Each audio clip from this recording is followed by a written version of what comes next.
Mike, good to see you, brother. How you doing? How you been? First one in today. Free and Faber, good to see you as well. How you doing? Hi, Miles. How's things? Autistic, good to see you as well. How you doing? Mike, good to see you as well, brother. How you doing? Hello, brother Miles. Hope you're well. T, good to see you as well. How you doing? How's it going, Miles with CMF? Comatose, good to see you as well. How you doing?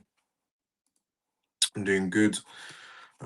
Just want to pin the live show before we start off.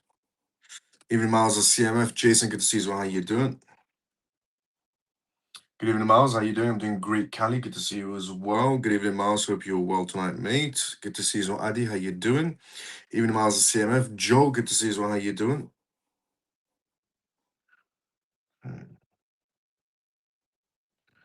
Just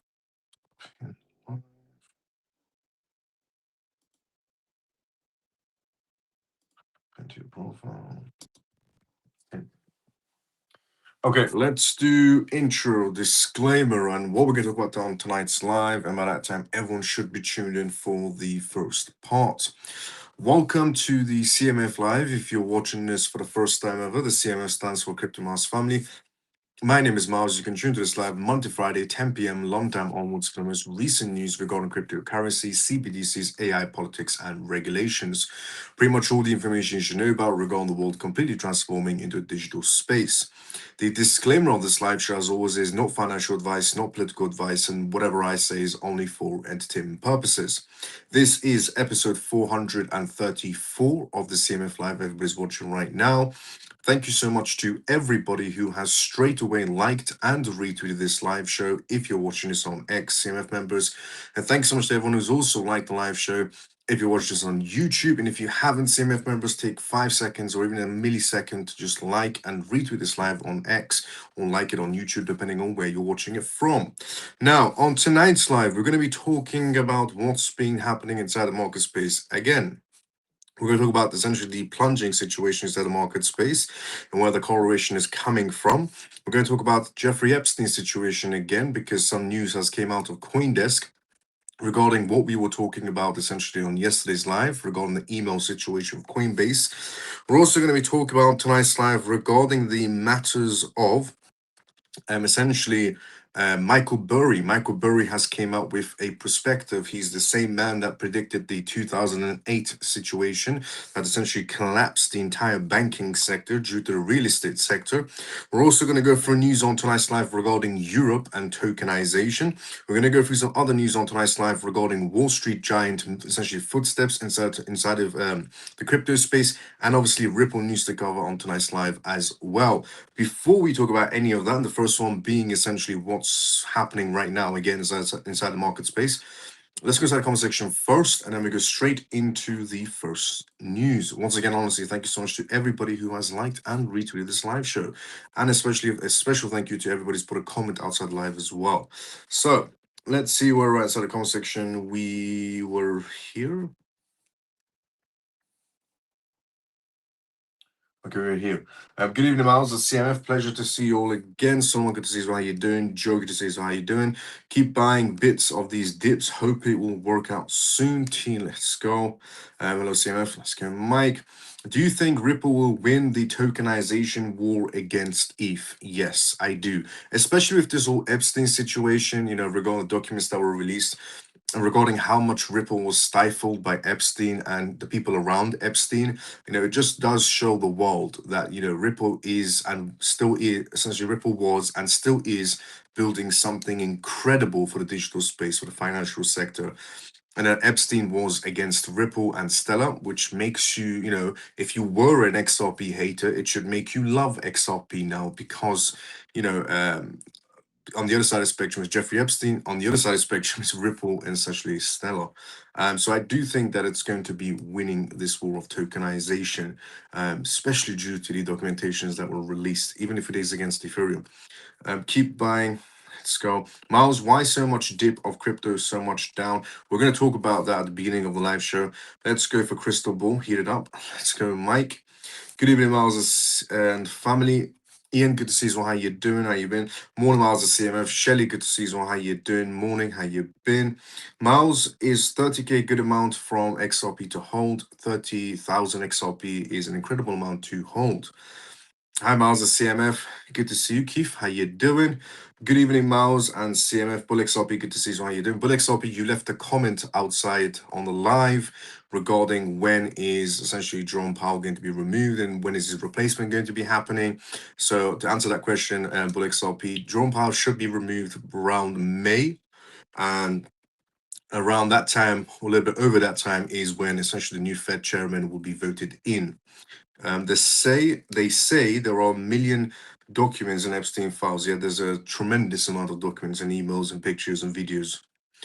Good evening, Miles of CMF. Manny, good to see you. How you doing? Now, first news on tonight's live, we're going to talk about the spiral fall that's still happening on Bitcoin and impacting the entire crypto space. So, Bitcoin falls back to $74,000, remaining essentially on the defense as AI jitters shake the tech sector. So, tech stocks are doing bad. And that's also now weighing in inside the crypto market space, mainly on Bitcoin, which is weighing in on the rest of the crypto space. Bitcoin is increasingly behaving like a software stock right now, with its essentially latest correlation unfolding alongside the broader software sell-offs. The relationship between Bitcoin and software equities has strengthened notably. With essentially on the 30-day rolling basis, Bitcoin's correlation with the iShares expanded tech software, essentially ETF IGV, stands at a high of 0.73 according to ByteTree. The IGV also is down around 20% year to date, while Bitcoin has fallen 16%. IGV is heavily essentially weighted towards software and service names such as Microsoft or Coral, Salesforce, and so on. And Bitcoin is following tech stocks once again, no longer essentially, the title that Bitcoin's been given for the longest time of digital gold. I've said for the longest time, it should not be given that title of digital gold because it doesn't deserve the title of digital gold whatsoever. It just doesn't react the way gold is supposed to react. While the technology sector appears relatively resilient on the headline level, the Nasdaq 100, essentially triple Q, is only around 4% below its record high. Software stocks have essentially absorbed most of their selling pressure, and Bitcoin is increasingly trading in line with this weaker essentially pocket of the market rather than the broader index. As for why software names are getting essentially hammered, the answer is simple. AI is the rapid progress towards fully functioning artificial general intelligence, AGI, is currently being essentially considered as an extensional issue for software. There can be no doubt that Bitcoin has been caught up in the technology sell-off, said essentially ByteTree. At its heart, Bitcoin is an internet stock. Software stocks can be essentially the most recent casualties, and the price of Bitcoin has shown similar performance over the past 5 years, with very high correlation between tech stocks rather than gold. ByteTree also notes that the average technology bear market lasts about 14 months. With this current downtrend having started in October, this suggests essentially pressure could persist through much of 2026. However, ByteTree notes that a resilient economic backdrop essentially could provide support for Bitcoin.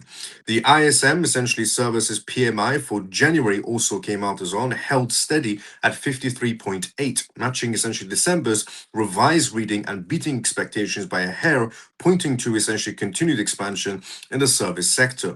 However, private job growth essentially slowed sharply with just 22,000 essentially jobs added, according to an ADP report, well below forecast for 48,000, and December already weak with 37,000. The government's January job report would normally have been released this Friday, but the short government shutdown has delayed it until next week. So next week we should be essentially getting some sort of data on the job report side that essentially would affect the market space.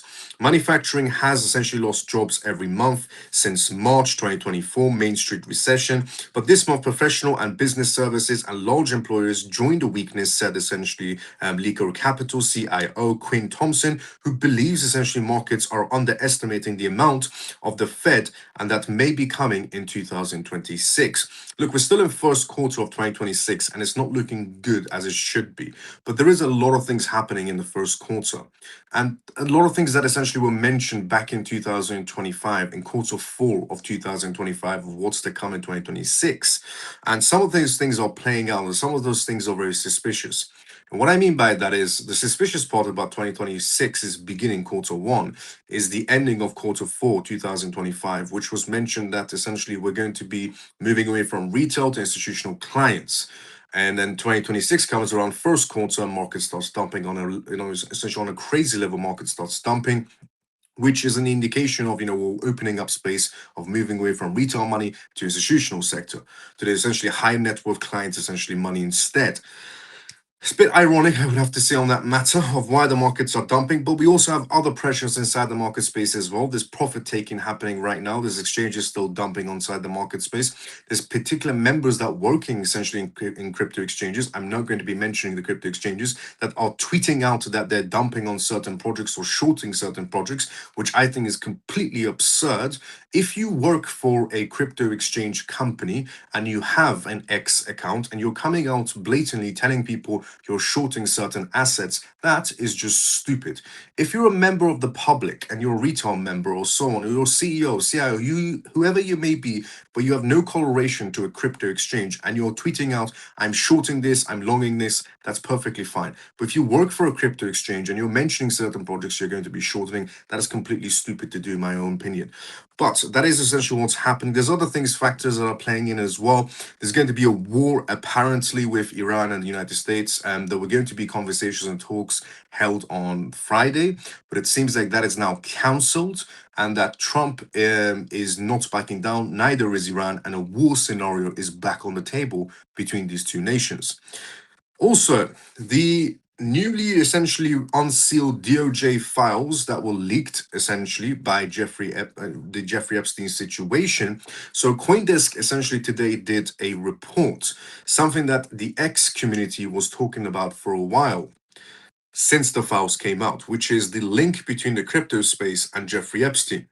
So Coindesk decided to take it upon themselves to do a study report and to get some essentially information in from the people involved. Those people decided not to give any sort of comments, but here is their report from CoinDesk. So emails show essentially that Brooke Price introduced Jeffrey Epstein to Coinbase round, while Blockchain Capital later said its fund investment was never completed as Epstein invested independently. So we all heard on the news essentially around X that Jeffrey Epstein had a hand in investing into Coinbase. If you haven't seen it, it's been on X for the past few days. So this is what CoinDesk essentially wanted to do a bit of a report on. So, newly unreleased, unsealed Justice Department documents reveal that Coinbase's co-founder Fred was involved in emails regarding a $3 million investment from Jeffrey Epstein in 2014, long after Epstein's initial conviction. While Epstein's stake essentially was less than 1%, and he held no governance role whatsoever, the records show that he essentially expressed interest in a meeting during the funding round. During the funding round of Coinbase, Epstein essentially, with the funding he made, he owned 1% of Coinbase. The files show that Epstein's team had direct communication with Esrom, a member of the Coinbase board of directors and co-founder, who discussed essentially a possible meeting in New York related to a $3 million investment from Jeffrey Epstein. He said, essentially, I have a gap between noon and 3 p.m. today.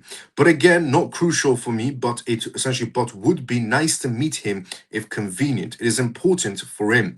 Ersom wrote in an email chain that included representatives from crypto, essentially entrepreneur Brooke Price, VC, essentially firm Blockchain Capital. In the same thread, another email states that Epstein was in a full afternoon board meeting yesterday. Coinbase did not want to essentially weigh in their opinion when CoinDesk reached out to Coinbase for an opinion about these emails with their Coinbase board members and Jeffrey Epstein.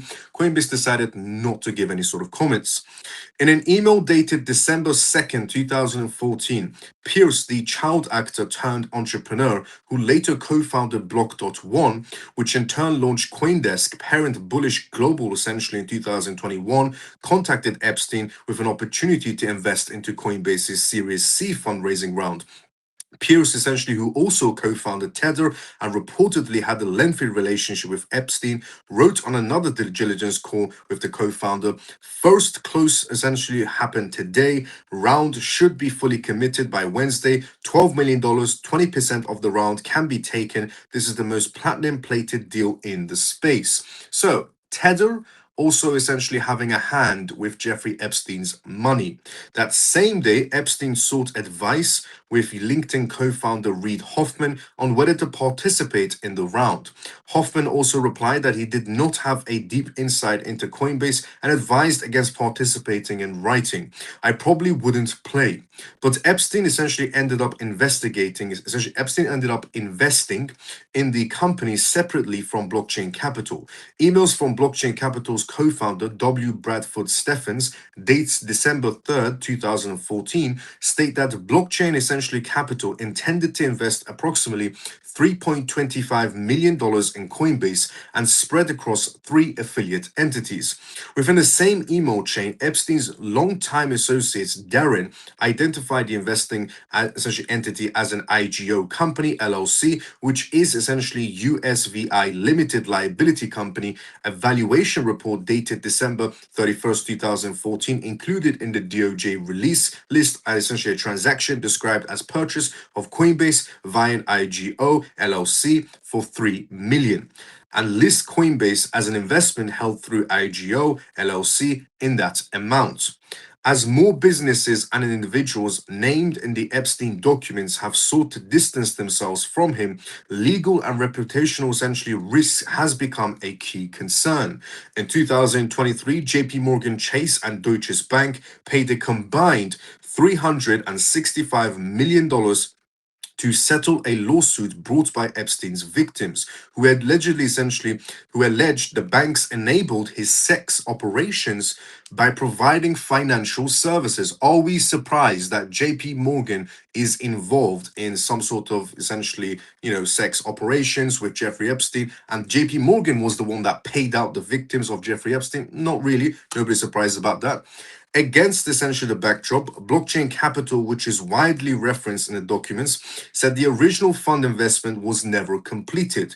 Blockchain Capital did not respond to a CoinDesk essentially request for a comment, but in an email statement essentially to Decrypt, a representative said in 2014, Brooke Price was in contact with Mr. Epstein in relation to fundraising. As a part of those discussions, an opportunity to invest in Coinbase's Series C was also discussed via email. The representative added that a fund investment was never constituted, and also that Epstein instead invested independently through the IGO company LLC. However, a few years later, Blockchain Capital attempted to buy Epstein's stake in the crypto exchange. In January 2018, Blockchain Capital initiated discussions with Epstein's associates about purchasing Coinbase's position held through the LLC. We would be willing to buy the position from you at $2 billion valuation, Stephens wrote, adding that Blockchain Capital would pay roughly $50 million for the stake. Later emails essentially show negotiations focused on selling half of Coinbase's position held in the IGO LLC, wrote that Epstein believed the company's value exceeds $3 billion, and he had also received 2 other bids for the stake. On January 31st, 2018, Stephens responds that essentially Blockchain Capital's offer to buy 50% of the position at a valuation of $4 billion remained open. The price for the 50% interest is $14.6 million. Stephens wrote, a price that would imply a essentially gain of more than $11 million on the portion of the Coinbase stake sold. And according to the emails, in February 1st, 2018, it confirmed an agreement to transaction writing Jeffrey agrees that he will sell you 50% of his LLC. A valuation report dated August 31st, 2018 said Epstein had sold half of his Coinbase stake. Epstein has sold half of his Coinbase stake, saying 50% sold for $15 million in February 2018.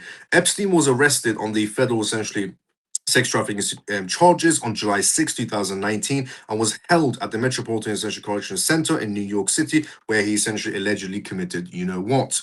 So, Coinbase decided to essentially, so CoinDesk decided to do a full report between the crypto sector and Jeffrey Epstein, mainly to do with certain crypto companies and mainly to do with Coinbase. And they dragged in essentially JP Morgan into the mixture as well for the one being paying essentially Jeffrey Epstein's victims off. JP Morgan and Deutsche Bank were paying Jeffrey Epstein's victims off. Jeffrey Epstein's victims said JP Morgan and Deutsche Bank knew about everything and they let Jeffrey Epstein commit the crimes he does. Coinbase was brought out essentially a very long time ago by Jeffrey Epstein, which explains why Coinbase essentially, decided to delist essentially XRP when the lawsuit essentially officially started, which is something that I said about 3 years ago on TikTok lives, but I didn't have the information of Jeffrey Epstein situation about 3 years ago when I explained to everyone that Coinbase essentially decided to, was the only exchange randomly decided to delist XRP straight away. You could honestly tell if you ever wanted a more confirmation of are you on the right side of history or on the wrong side of history, that if you're with XRP, you're on the right side of history. If you're with essentially, I hate to say this, but if you are with essentially Bitcoin, you seem to be on the wrong side of history because Bitcoin's entire network is plagued with satanic, essentially top, well, evil people. And why am I mentioning this? Because this is also putting pressure on Bitcoin's network. There is quite a lot of people who are extreme Bitcoin maxis. And I mean their entire page on their X community is, live and breathe Bitcoin. Even those kinds of people are starting to tweet out that they're starting to wonder that throughout all of these years, were they funding essentially Jeffrey Epstein's pleasure ecosystem through Bitcoin? And that maybe Bitcoin isn't what it seems to be. And then there's the other side of the spectrum where essentially people are, coming out and saying, Bitcoin is open source and anybody can use it or abuse it. So it's got nothing to do with Bitcoin. He's just a bad actor. It goes both sides of the spectrum. But this is also, since the Jeffrey Epstein file situation started, all the releasing happened, the unsealed situation happened, is when the market started to shake even more. The crypto market started to shake even more. Bitcoin started getting even more battered and coming more down as well. Because even Bitcoin maxis are maybe starting to realize that maybe they've been funding the wrong operation when it comes essentially to picking a crypto project. And maybe they should have been better off picking XRP because it seems like Jeffrey Epstein was against XRP. A person who is an active PDF member, which is Jeffrey Epstein, being against XRP would show you which side of spectrum you should be on. XRP all the way is what I would say. Now, on that matter, moving on from essentially the CoinDesk report that came out today with a full report on everybody involved from the crypto space to Jeffrey Epstein's empire to Michael Burry is what we're going to talk about next on tonight's live. But before we talk about Michael Burry, let's go inside the comment section first. Let's see what's happening there. And then we'll go straight into the next news on tonight's live. So we were at here, I think. As of previously, this is live, which means, as always, if you do have any questions or comments, go for it inside the comment section. So let's see where we're at. We were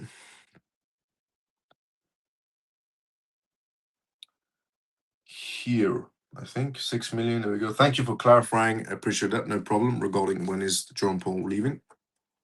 Hi CMF, Stormy. Good to see you. How you doing, Stormy? Hello, Miles and CMF. I hope you had a good day. Let's go, Scott. How you doing, brother? I did. Hope you had a good day as well. Got to run. Thank you, Miles, for latest update. Stay positive, people. Let's go, Semper. Hi, Miles and CMF. Peg. Good to see you as well. How you doing? Share the live. Let's go, Scott. Hello, Miles and CMF. Lena. Good to see you as well. How you doing? Good evening, Professor Miles and the rest of the CMF family. Let's go, Funky. How you doing? Hit the like button. Let's go, Scott. Share the live. Let's go, Scott. Miles, there is so much manipulation by these exchanges that they're not letting crypto to rise. They keep liquidating all the traders. I agree. There's so much manipulation happening right now inside the markets. Morning, Miles. There seems to be a bit of FUD about Ripple slash Hyperliquid. What's your take on it? We're going to talk about essentially Ripple and Hyperliquid a little later on tonight's live. Do you think Epstein is really dead? possibly couldn't tell you. House always wins. We desperately need a Clarity Act urgent. I agree 100% funky. These top elite players are all, yep, I agree. Even Miles and Fam, Suzu, good to see you. How you doing? What? Funky? Just hope the good side will win in the end. Evil seems to be winning all the time, though. The fact that Epstein was in BTC from the beginning made me not want BTC at all. Let's go, Stormy. I know that BTC is satanic. I'm glad to hold XRP, brother. Let's go, Cali. They will soon release a series on Netflix, The Rise and Fall of BTC. Once I found recently about BTC and G, I want nothing to do with it. I will watch it too. I can't wait. I agree. Let's go, Scott. Now, Michael Burry, the man that essentially, predicted the 2008 crash. Now, since the 2008 crash, Michael Burry has made other predictions that did not come true whatsoever. But his biggest prediction that did come true was the 2008 situation. And he's made another prediction, and here it is. If Bitcoin keeps tanking, it could cause a death spiral for the entire economy. The major cryptocurrency, Bitcoin, has held an absolutely horrible start to the year. The digital token has plummeted almost 14% so far in 2026, and almost 40% since hitting all time highs of all over $120,000 in October. Its longest losing streak since 2018. It's down almost 3% today alone. It's a wake up call to anyone who made major investments in crypto betting on more lenient and light on regulations markets during President Donald Trump's second term.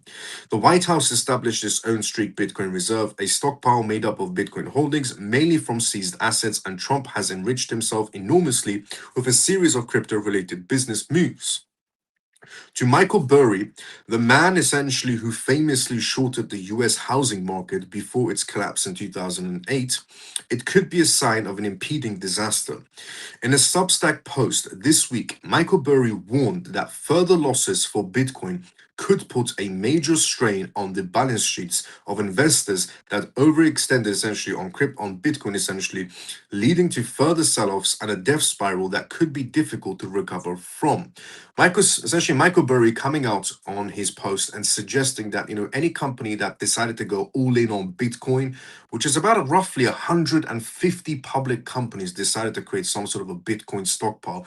Some of them did it because their stocks weren't doing too well on the open market space, and when they decided to become a Bitcoin stockpile company, they started to do better. Some didn't even pick up at all, even when they mentioned to create some sort of Bitcoin stockpile.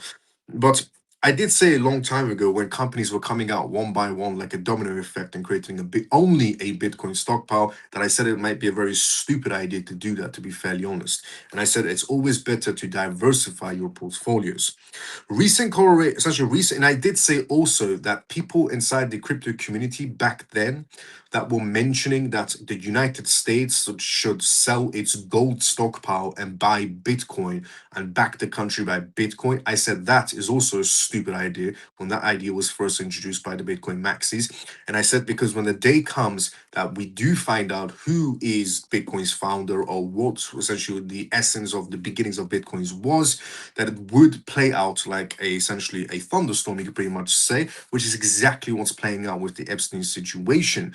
And that if the United States went full in on Bitcoin, it could have backfired tremendously for them in this moment in time, and it could essentially collapse the US economy, which will also cause a ripple effect to essentially collapse the entire world, because as we know, the US market space has the loudest voice. So it's good that the United States didn't sell their gold to buy Bitcoin in any sort of a way, and diversification is always better. Recent correlations essentially in gold and silver prices after their year-long rallies could be connected to Bitcoin's woes as well. Burry argued that since metal futures aren't backed by physical assets, that's actually not unlike crypto tokens.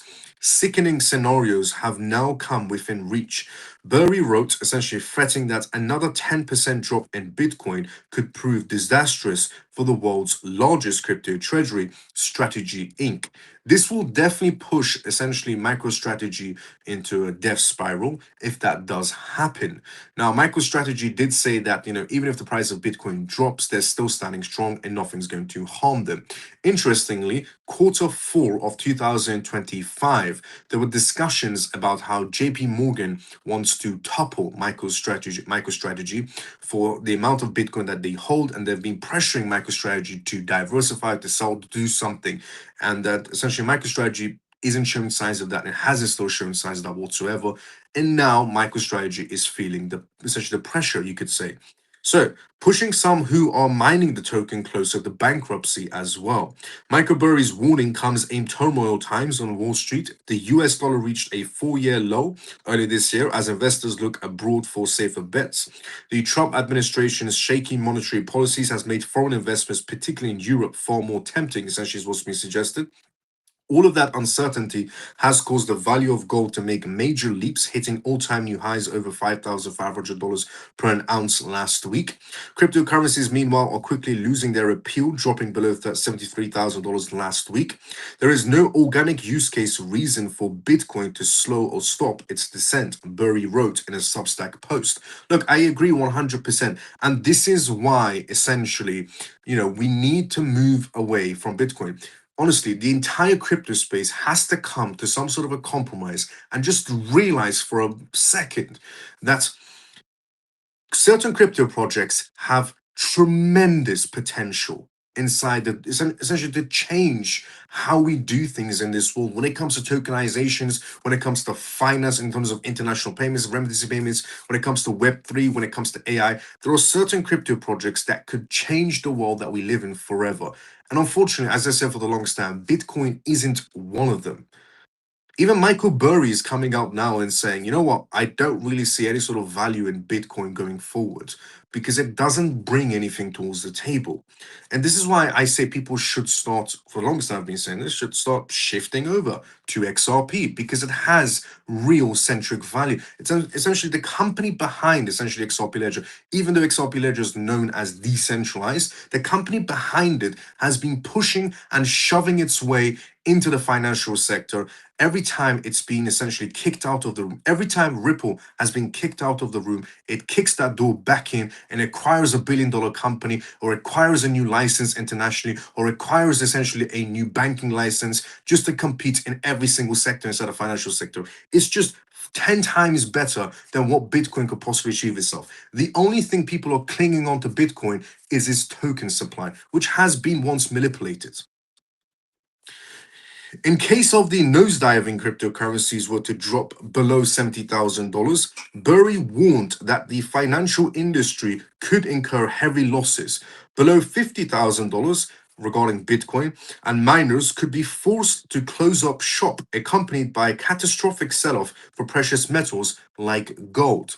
When Bitcoin reaches the price point of $50,000, that will put extreme pressure on Bitcoin mining corporations that are essentially, some of them are public and are operating inside the United States, the ones that shifted over from China. Whether Burry's bearish stance on the matter will end up accurately predicting essentially a major death spiral like a collapse remains to be seen. He has a long track record of criticizing cryptocurrencies for being worthless and comparing them to the tulip crisis of the 1600s. His track record is also shaky, to be fairly honest, as well. As I said, Michael Burry made one excellent prediction in his entire lifetime, which was the 2008 crash. Other than that, he has made other predictions in the past which haven't played out whatsoever. But honestly, it has come to that time where people should start realizing inside the crypto sector that, Bitcoin is not all it seems to be, and that we should be moving towards utility, tokens that have utility, tokens that will do well on the regulatory frameworks, tokens that actually bring something towards the table, rather than, being linked to Jeffrey Epstein or having a low token supply of 21 million. Again, I'm not the only one that's saying these words. There are Bitcoin maxis, die-hard Bitcoin maxis on X, tweeting that they're coming to the conclusion that they might have been funding Jeffrey Epstein's operations all these years by being involved in Bitcoin, because it has no other centric value. Now, Europe is what we're going to talk about next. It's not all doom and gloom regarding the crypto sector. As I said, there are brilliant crypto projects inside of the crypto sector. We just need the regulations to move forward and go into utility. When decoupling starts to happen inside the crypto sector, it is pretty much the end for Bitcoin, I would have to say, when decoupling starts, because then we will see who is really running the show. The only reason Bitcoin is running the show is because we don't have regulations. When we don't have clarity, institutions and banks don't have clarity on what to do next. There's too many gray areas. It's like the Wild West, and lawsuits can happen depending on how many footsteps they take in that matter. So the faster we move into regulations, the faster we move into essentially utility, then we'll see who is really running the show. And it does show, why Ripple was stifled for all this time, because they saw Ripple's potential from a very long time ago. That's why Jeffrey Epstein decided to stifle it by using its powers and his high profile friends and money through Coinbase, JP Morgan, and everybody else.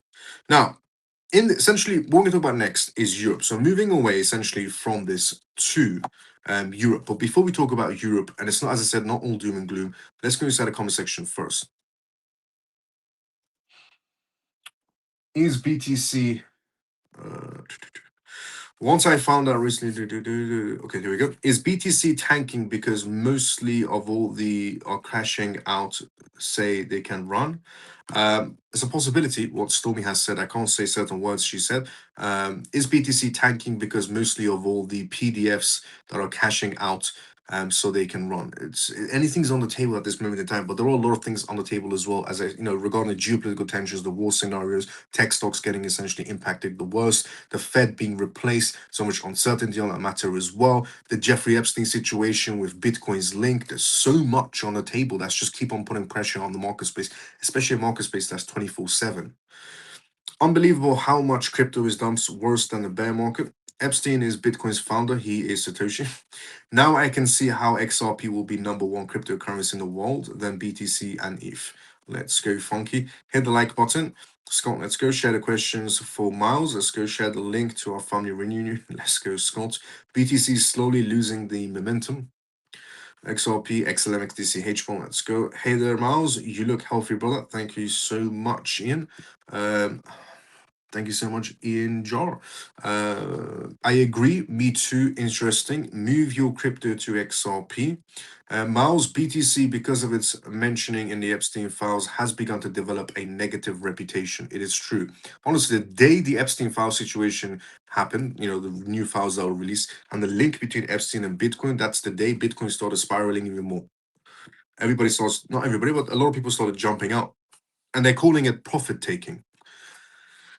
For all these CEOs that are coming out, essentially, or the CIOs, or essentially any analysts that are coming out right now and saying what's happening inside the market space is just people are profit taking from Bitcoin. Who profit takes at this price point? Unless you have billions, sure, why not? You want to profit take. But who's profit taking at these price points? You profit take somewhere near the top, not somewhere near the bottom. So, Miles, is Epstein really Satoshi by the looks of it? It's not proven, but by the looks of it, it's leaning that way. Like share, even if he's not Satoshi, he was one of the people that funded it from day one and used it from day one for his operations and the ecosystem he was trying to build. Like, share, and comment, please. Thank you. Let's go, Peg. Better late than never. Let's go, Martin. How you doing? Now, Europe. Europe's role in the next wave of tokenization. As I said, it's not all doom and gloom. So here it is. The tokenization of real-world assets has moved from a buzzword to business case. It has become the bedrock of institutional blockchain adoption in the first half of 2025 alone. The value of tokenized real-world assets has surged by 260%, reaching $23 billion in on-chain value. Over the past several years, the sector has experienced rapid and sustained growth enough to shift tokenization from experimental concept to a core pillar of digital asset infrastructure. We talked about tokenization on yesterday's live show regarding the Ondo summit that happened with the CEOs of Franklin Templeton, State Street, and so on, all coming out, giving their essentially opinions on tokenization. That's going to be the new thing and, moving forward. There's just the education part that needs to be resolved, but getting things on chain is the easiest part, they said. Europe now coming out and suggesting that, they're going to be moving heavily towards tokenization this year. As I said, it's not all doom and gloom. Tokenization is emerging as the foundation of institutional blockchain adoption, with BlackRock, JP Morgan, Goldman Sachs having publicly explored or deployed essentially related initiatives, and major institutions validating its potential. Despite this momentum, growth remains constrained. More assets are still embedded in permission systems, segmented essentially by regulatory uncertainties and limited essentially interoperability. Scalable public networks infrastructure essentially remains underdeveloped, slowing the path from institutional pilots to mass market participation. In short, tokenization works, but the market rails to support the global adoption are still being built for tokenization. So, what's missing? Regulations is what's missing when it comes to tokenization. Institutions need clarity before committing to balance sheets and building long term strategies. Retail investors need transparent rules that protect them without shutting them out. Markets need essentially standards they can trust. Without these elements, liquidity essentially stays shallow and systems stay soiled, and essentially innovation struggles to move beyond early adopters. Europe has undoubtedly essentially emerged as an early leader in this area, with essentially the MICA now in force and the DLT pilot regime enabling structured digital securities and experimentations. The region essentially has moved beyond fragmented sandboxes, and the European market is essentially the first to implement a unified, essentially connected wide regulatory framework for tokenized assets. Instead of treating compliance as an obstacle, the region has essentially evaluated regulatory clarity into a competitive advantage. It provides the legal, essentially operational, technical certainties that institutions require to innovate with confidence at a scale.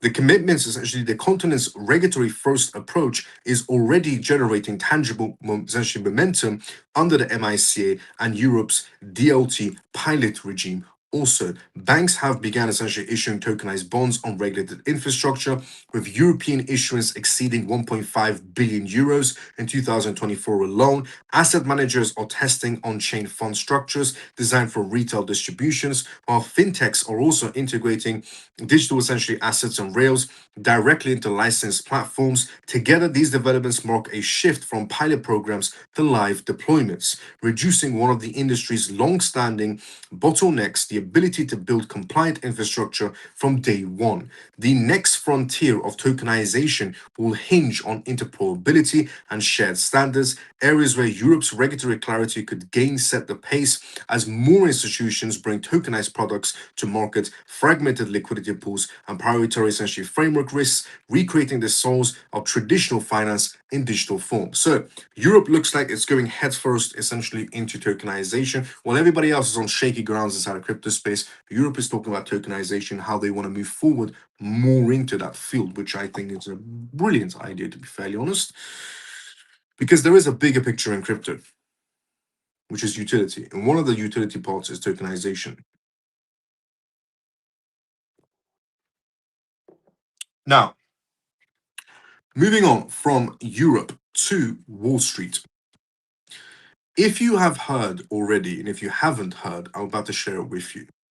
Wall Street giant CME Group is essentially eyeing its own CME coin, says the CEO. The initiative is a part of CME's push into tokenized collateral, and the firm is collaborating with essentially with Google on a tokenized cash solution to set to launch later this year for a CME token by Wall Street.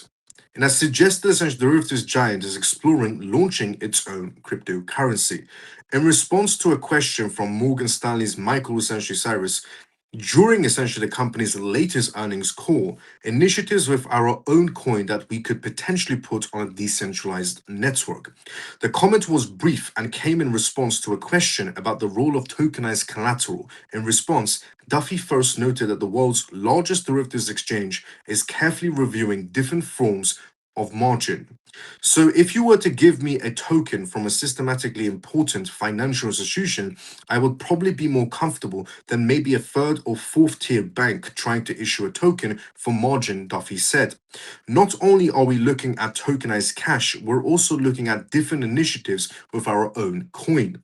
The company is already working on a tokenized cash solution with Google that is set to essentially come out later this year and will involve a depository, essentially bank facilitating transaction. The own coin Duffy essentially reference appears to be a different token that the firm could potentially put on a decentralized network for other and essentially our industry's participants to use. So, will we be seeing essentially a Wall Street CME token later on this year? Possibly, yes, by the looks of it. And is it something that people should go towards, a CME token? I do believe that a CME token is just going to dump on the market space. Look, this CME news from Wall Street has good and bad news attached to it. The bad news is I wouldn't personally touch it with a 10-foot pole. I don't go essentially for any crypto project linked to a politician, a celebrity, or somebody that's just trying to rug pull people. And this just sounds like a rug pull to it's actually a rug pull to me. So personally, I want to touch it with a 10-foot pole. Now, where's the good side of this news? The good side is that Wall Street is becoming more friendly day by day towards the crypto sector by introducing something like this type of service. Now, this token will be brought out by their own Wall Street friends. And if you are somebody that wants to maybe be involved in that token, it's something maybe you should look into. It's not released whatsoever. If it does get released on a decentralized network, it's going to be later on this year. In general, it shows positiveness towards the crypto sector, essentially for moving forward inside of the digital world. The more we get massive behemoth, essentially firms coming in and is getting involved inside the crypto sector, i.e., through tokenization or creating their own token or giving some sort of positiveness towards the crypto sector, it's just positive in general, is the easiest way to put it. So that's the good side of this news, I would have to say. I personally just want to touch it with a 10-foot pole. Now, what we're going to talk about next on tonight's live is Ripple. Before we talk about Ripple on tonight's live, let's go to the comment section first. Let's see what's happening there. And then we go straight into the next news. So let's see. Miles BTC. Move your crypto to XRP facts. Miles BTC, because I was mentioning as if I was asked to gain negative rotation. Okay, we were here, I think. Hi, Miles and CMF. Hope everyone is good. Ronnie, how you doing? Good to see you. I want a coffee mug like Miles. Let's go, Peg.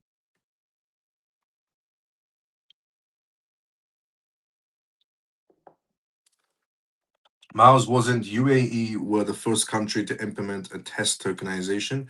They were, but the EU has taken it a step further.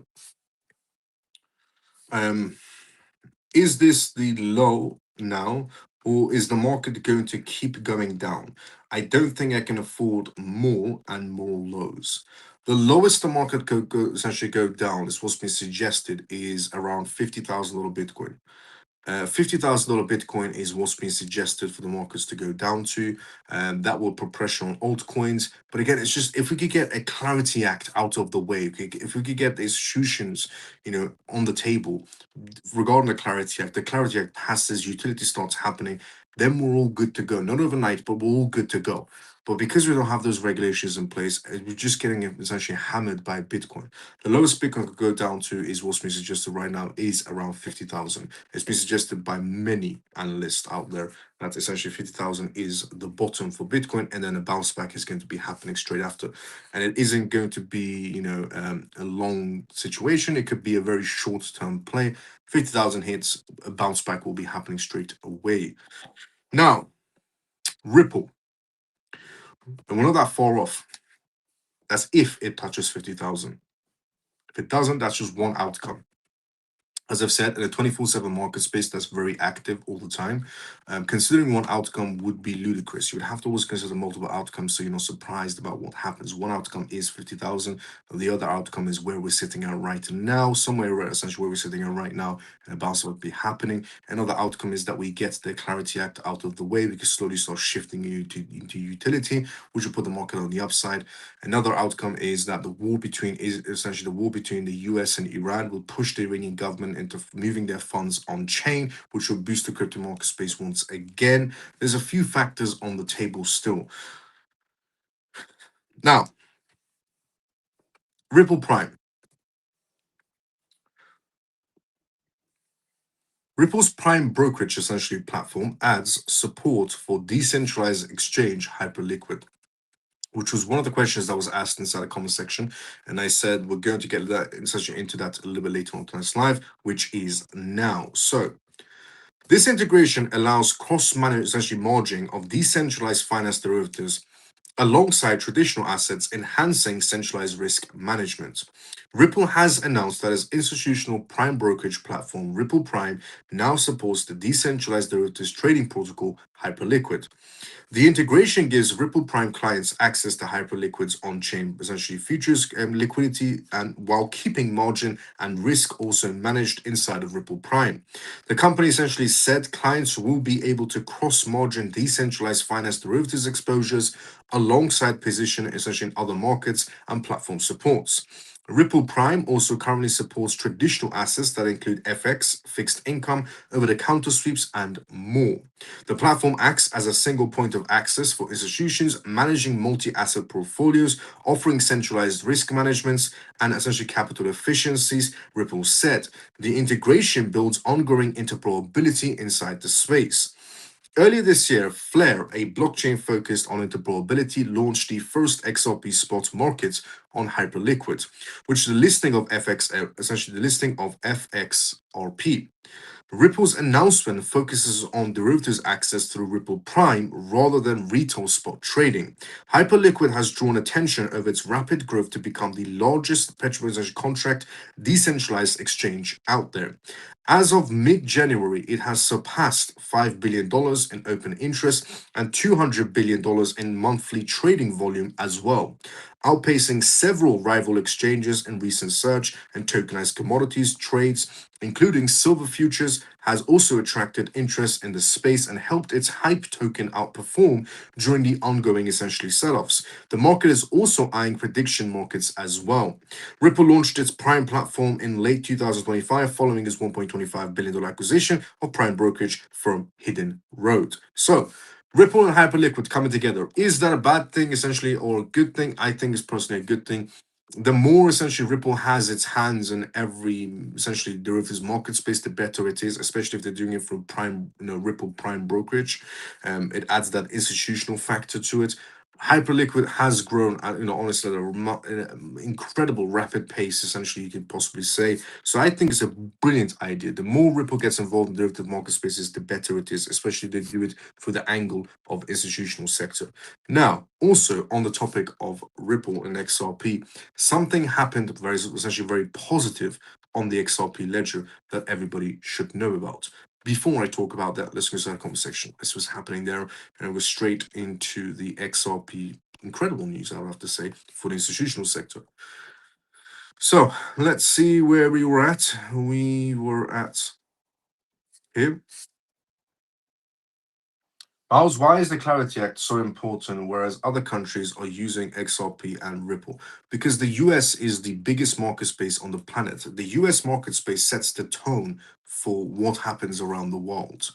And when the US started talking about essentially a stablecoin act and a Genius Act, it's when other countries decided to take that role seriously as well. So essentially, when we had the news of Hong Kong talking about stablecoin acts and Singapore talking about essentially the stablecoin acts, the UAE started talking more about essentially stablecoin. The MICA, essentially from Europe, started talking more about stablecoins. The US sets the standard. The US markets set the standard for the rest of the world. It causes some sort of a ripple effect, a domino effect every time they do something. So that's why essentially it's incredibly important that the US's Clarity Act comes out. I know it's important domestically, US, but why internationally? That's why internationally. Let's go XRP. Let's go Scott. It's certainly been a while since I was in this chat room. It's Thompson, good to see how you're doing. How's things, Thompson? So what about XRP? How long can that go? So what about XRP? How long can XRP go? Clarify, Funky, clarifying the question. I'm still dollar cost averaging XRP. Once I reach my goal, I will wait and watch and pray. Let's go, Scott. Joe says, what is Michael Saylor's position with BTC trading less than Saylor's average buy prices? It's true. BTC has reached a price point where it's below what essentially MicroStrategy was purchasing BTC at, and so far MicroStrategy strategy is at a loss of 2.5 billion according to the recent numbers that came out. Now they haven't been verified, but that's essentially what's been stated so far. Around 2.5 billion dollars of losses for strategy. So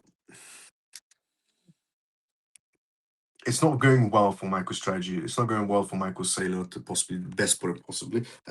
He could have diversified his portfolio. I said a long time ago, if strategy diversified his portfolio, he would have had less of a loss than having essentially putting all his eggs in one basket. Miles, what is your average price you paid for XRP? The average price I paid for XRP, I can, it's something that I'm not going to be. Um,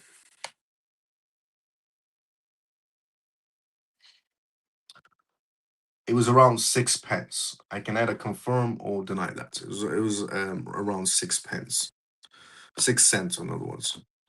Um, I said how low price was, or how low can XRP's price go? Around 80 pence, I would have to say, it could go low too. Will the mentioning of BTC in the Epstein files eventually have a long-term negative impact on BTC? It's already starting to have some sort of negative impact on BTC, to be honest. And how low can XRP's price go to? Around 80 pence is what I would say. Um, Geez, that's a huge loss. Yeah, regarding MicroStrategy, definitely. It's if BTC touches essentially 50K, how will XRP go? If BTC touches 50K, how low will XRP go? If BTC touches 50K, it will go around that 80 pence marker. Okay, thanks for answering my question, Miles. It's appreciated. I know there are many possibilities in the market, just struggling for money at the moment, so getting stressed. That's very understandable, Ronnie. I'll be very honest, very understandable. And me myself, I have been essentially along the way. Well, I certainly wish that I could get it at that price. You know.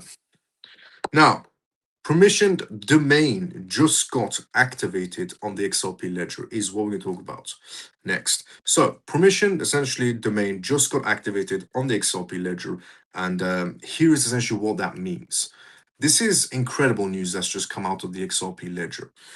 The XRP Ledger has officially activated the permissioned domains XLS 80 amendment, marking a significant evolution in its capabilities for institutional finance.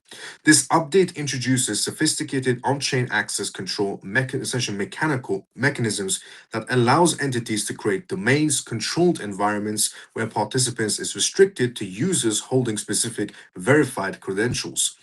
Everything that's just been introduced on the XRP ledger is what institutions want when it comes to using any sort of blockchain for finance. So, domains controlled essentially environments where participants is restricted to users holding specific verified credentials. By embedding these controls directly into the ledger, the XRP ledger enables a hybrid model that offers a security essentially and privacy of a private network while maintaining the speed and scalability of a public network. The activation essentially of permission domains serves as a foundational layer for essentially more advanced features, most notably the upcoming permission decentralized exchange DEX. While the native XRP ledger DEX has always been open to anyone, essentially permissioned, domains allow financial institutions to establish restricted order books and liquidity pools. This ensures that traders only occur between vetted participants who meet specific essential regulatory standards such as know your customers KYC and anti-money laundering essentially rules and requirements without requiring users to expose sensitive personal data publicly. Honestly, what has just been passed on the XRP ledger, it gives it another edge over any other blockchain when it comes to financial use cases. Beyond trading, this new infrastructure is designed to support a broader ecosystem of compliant decentralized finance DeFi tools, including upcoming lending protocols, single asset vaults, by using a credential gated system. Institutions essentially can manage risk and compliance automatically on chain. This essentially shifts the burden of verification from manual off chain processes to streamlined code based frameworks where the ledger simply verifies if a user's membership credentials is valid before permitting a transaction. What the XRP ledger has introduced is a bank, basically. The XRP ledger is turning into a bank when it wants to turn into it. Essentially, when it wants to operate as a bank, it can turn into a bank. So institutions can use it as a banking network. Ultimately, that's the easiest way to put it. Ultimately, the activation of this amendment is being hailed as a game changer for the XRP ledger's institutional adoption. By bridging the gap between traditional regulatory requirements and decentralized technology, Ripple is positioning the ledger to handle trillions of dollars in institutional capital. This development transforms the XRP ledger from a purely retail friendly network into a robust, enterprise grade platform capable of hosting regulatory, essentially secondary markets, corporate treasury options, and cross border B2B payments. So, why is this good for Ripple and the XRP ledger and institutions of what's just happened on the XRP ledger? Regulatory compliance and de risking. It allows institutions to meet strict KYC and AML legal requirements on a public ledger, effectively removing essentially the primary barrier that has kept essentially regulated banks and firms from using decentralized finance. Essentially, with introducing this, it removes essentially all the gray areas that the institutions, cared about so much because of lawsuits, and they couldn't enter inside the crypto space. With this amendment, the XRP ledger has just introduced and passed, it removes that risk factor. Access to essentially to deep liquidity. Institutions can now engage with the XRP ledger's fast and cost-effective settlement layers while staying within a essentially walled garden of approved counterparties, combining institutional security with public blockchain efficiency. Unlocking institutional capital by providing the tools for permission flows like restricted DEX and lending, the XRP ledger becomes a viable destination for trillions in institutional assets such as tokenized real world assets, stablecoins, and corporate treasury settlements. The XRP ledger has just taken another essentially step into essentially making its chain the number one chain for essentially financial use cases.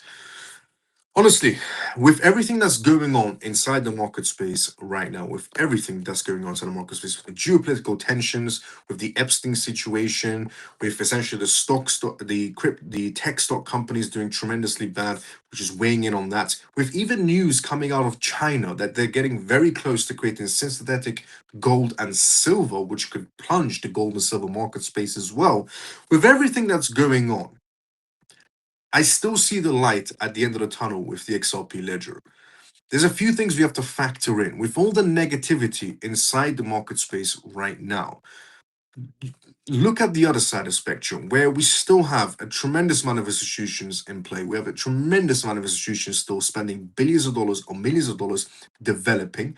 We still have crypto companies applying for licenses. Just yesterday, we got an announcement, not yesterday, the day before yesterday, we got an announcement from Ripple acquiring a license to be able to operate fully inside the EU. If the markets were going to be crashing to zero, a $40 billion valuation company like Ripple wouldn't even bother trying to get a full license from the EU if everything was going to go to zero. So just keep that in mind. So with everything that's going on, honestly, geopolitical tensions, with the Epstein situation linked to Bitcoin, with everything, there's still light at the end of that tunnel, as long as you're holding the correct asset, which in my opinion is the XRP by far. XLM is also a brilliant asset. XDC, good. HBAR, good. AVAX, good. Solana, good. Ethereum has its difficulties, but ARB, good. AVAX, good. CC looks interesting. There's so many out there, but number one play for me is always going to be the XRP ledger. On that note, we have reached the endings of tonight's live. This was episode 434 of the CMF Live. CMF stands for Crypto Mouse Family. My name is Miles. You can tune to us live Monday, Friday, 10 p.m., long time onwards. For this recent news regarding cryptocurrencies, CBDCs, AI, politics, and regulations. All the information you should know about regarding what's happening around you in this digital world. Disclaimer of this live show, as always, is not financial advice, not political advice, and whatever I say is only for entertainment purposes. Before we do go, obviously, let's go inside the comment section. Let's see where we're at inside the comment section. We were